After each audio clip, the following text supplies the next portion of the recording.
Hello friends, நமது game changer astro numerology சேனலில் மேலும் பல அரிய தகவல்கள் உங்களுடன் ஷேர் செய்வதற்கு தயாராக இருக்கிறேன். நாம் தயாரிக்கக்கூடிய இந்த நிகழ்ச்சிகள் எல்லாம் மேலோட்டமாக பலன்களை மட்டும் சொல்லக்கூடிய நிகழ்ச்சிகளாக எடுத்துக்கொள்ளாமல் ஜோதிட நுணுக்கங்களையும் சொல்லிக் கொண்டுதான் வருகிறோம். இதன் காரணம், ஜோதிடம் படித்து கொண்டிருக்கக்கூடிய ஆர்வலர்களுக்கு இவை மிகவும் பயனுள்ள தகவல்களாக இருக்க வேண்டும் என்பதுதான் இந்த நிகழ்ச்சியின் மைய நோக்கம். இந்த பதிவில் நாம் எடுத்திருக்கக்கூடிய விஷயம் என்னவென்றால், வருடத்திற்கு ஒரு முறை உச்சமடையக்கூடிய சுக்கிரன் ஏப்ரல் மாதம் 1ஆம் தேதி முதல் ஏப்ரல் 25 தேதி வரை மீன ராசியில் உச்சமடைகிறது. இதன் தாக்கம் எவ்வாறு இருக்கும்? நாம் அனைவருக்குமே தெரியும், சுக்கிரன் என்பது லக்ஸுரி, கம்ஃபர்ட், உலகாயத்த இன்பங்களை, நிறைய சௌகரியங்களை, நிறைய சந்தோஷங்களை கொடுக்கக்கூடியது இந்த சுக்கிரன் என்ற கிரகம். பொதுவாக நாம் ஒரு சொல்லடையாக கேள்விப்பட்டிருப்போம், அவருக்கு என்னப்பா சுக்கிரன் கொடுத்து கொண்டே இருக்கிறார். அதாவது இந்த சுக்கிரன் என்றால் லக்ஸுரி என்பதும், இந்த சுக்கிரன் என்ற கிரகத்துக்கு உண்டான பிரதி தேவதை மகாலட்சுமி என்பதும், இந்த சுக்கிரன் என்பது ஒருவருக்கு அள்ளி கொடுத்து கொண்டிருக்கும் என்பது அனைவருக்குமே தெரியும். ஆனால் இந்த சுக்கிரன் என்பது எல்லாருக்கும் அவ்வாறு அள்ளி கொடுக்காது. யாருக்கு கொடுக்குமோ, யாருக்கு அனுகூலமாக இருக்குமோ அவர்களுக்கு மட்டும்தான் அள்ளி கொடுக்கும். எனவே நாம் ஜாதகத்தை கையில் எடுக்கும் போது இரண்டு விதமாக பலன்களை பிரிக்க வேண்டும். லக்னத்திற்கு எந்தெந்த கிரகங்கள் எங்கே இருக்கின்றன, எந்த நட்சத்திரத்தில் இருக்கிறது, எந்த ராசியில் இருக்கிறது, நட்சத்திராதிபதி எவ்வாறு இருக்கிறது, ராசியாதிபதி எவ்வாறு இருக்கிறது, அவற்றின் தசாபுத்தி அந்தரங்கள் வரும்பொழுது நமக்கு அவை என்ன தாக்கத்தை ஏற்படுத்துகிறது என்பது ஒரு விதம். ஒவ்வொரு ராசிக்கும் கிரகங்களின் சுழற்சி, அதாவது 7.5 சனி வந்து விட்டது, குரு பார்வை வந்து விட்டது, அஷ்டம குரு வந்து விட்டது, ராகு 11ஆம் இடத்தில் இருக்கிறது என்று வருட கிரகங்களை பார்க்கும் பொழுது சில நேரங்களில் நமக்கு தெரியாமலேயே மாதாந்திர சுழற்சியை கொடுக்கக்கூடிய சூரியன், புதன், சுக்கிரன், சில நேரத்தில் செவ்வாய் நமக்கு அனுகூலமான பலன்களை கொடுக்கும்.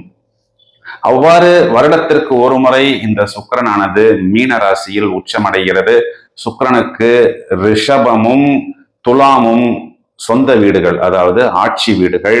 மீனத்தில் பூரட்டாதி, உத்திரட்டாதி, ரேவதி நட்சத்திரத்தில் இந்த சுக்கிரன் பயணிக்கும் பொழுது என்ன தாக்கத்தை ஏற்படுத்துகிறது, யாருக்கு இதன் மூலம் அனுகூலம் ஏற்படுகிறது?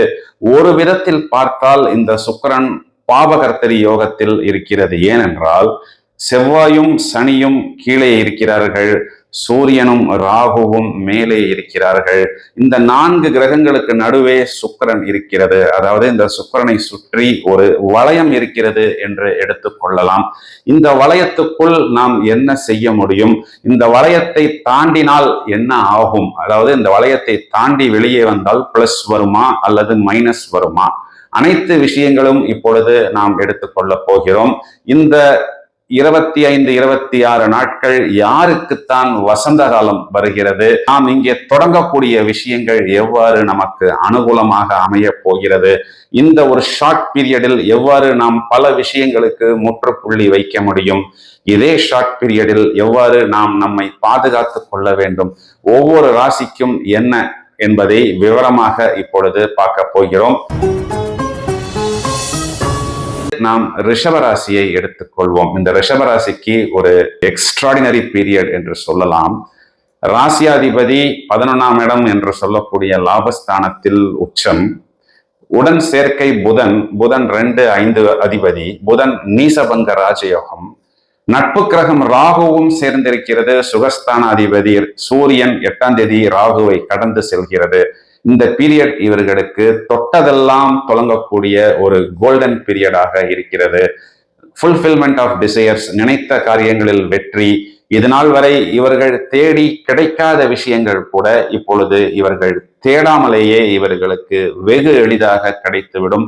நல்ல லாபம் ஏற்படும். நிறைய பிரான்ச் போட வேண்டும், புது புது விஷயங்கள் செய்ய வேண்டும் என்று நினைக்கக்கூடிய நபர்களுக்கு ஒரு நல்ல பீரியட். குறிப்பாக மீடியா சம்பந்தப்பட்ட துறைகளில் இருப்பவர்கள், லக்ஸரியான விஷயங்கள் செய்பவர்கள், 5 ஸ்டார் ஹோட்டல் வைத்து நடத்துபவர்கள், interior juice parlour, food, restaurant, interior decorations, Ayurvedic business, Ayurvedic healing போன்ற துறைகளில் வைத்திருப்பவர்கள், சலூன் வைத்திருப்பவர்களுக்கெல்லாம் ஒரு நல்ல ஜாக்பாட். அதாவது சுக்கிரன் சம்பந்தப்பட்ட அழகு, ஆடம்பரம், லக்ஸரி, கம்ஃபர்ட் போன்ற அனைத்து விஷயங்களில் இருப்பவர்களுக்கு ஒரு பிரமாதமான ஒரு பீரியடாக இருக்கிறது.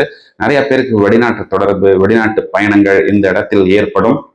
வெளிநாடுகளில் இவர்கள் இப்பொழுது ஆரம்பிக்கக்கூடிய விஷயங்கள் இவர்களுக்கு ஒரு நிரந்தர வருமானமாக வரும்.